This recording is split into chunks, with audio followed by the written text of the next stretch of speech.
Hi friends, black colour ఎలా చేయాలి అని చెప్పేసి కామెంట్ సెక్షన్లో ఒక సిస్టర్ అయితే అడిగిందనమాట. కోసమే నేను బ్లాక్ కలర్ ఎలా చేయాలో చూపిస్తున్నాను.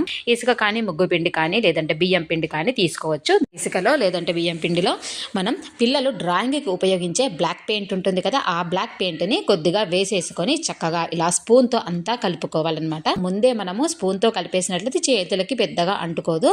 సో తర్వాత వచ్చేసి కొంచెం వాటర్ వేసుకుంటూ ఇక బ్లాక్ కలర్ని కూడా మళ్ళీ యాడ్ చేసుకుంటూ ఇలా అంతా కలిపేసినట్లయితే బ్లాక్ కలర్ అనేది వచ్చేస్తూనే ఉంటుంది. చూడండి ఎలా ఉండేది, ఎలా కలర్లో మారిపోయిందో. ఇలా ఇంకా కొంచెం బ్లాక్ కలర్ను వేసుకొని కొద్దిగా వాటర్ వేసుకుంటూ ఇలా కలిపేసి మిక్సీ జార్లో వేసేసి ఒక్కసారి తిప్పుకున్నామంటే గనక మంచి బ్లాక్ కలర్లో ఉండే ముగ్గు అయితే తయారైపోతుంది. ఈ పిండి కొంచెం తడిగా ఉంటుంది కాబట్టి పేపర్లో ఇలా ఆరబెట్టుకోవాలి. 1 or 2 అవర్స్లో ఈ బ్లాక్ కలర్ అనేది చక్కగా డ్రై అయిపోతుంది. సో మనకు చక్కగా ముగ్గు వేసుకోవడానికి అనుకూలంగా తయారైపోతుంది. చూసారు కదా ఎంత ఈజీగా బ్లాక్ కలర్ని ప్రిపేర్ చేసుకోవచ్చు. యూస్ఫుల్ వీడియోస్ కోసం గీతారంజిత్ కేకే ఛానల్ సబ్స్క్రైబ్ చేయండి.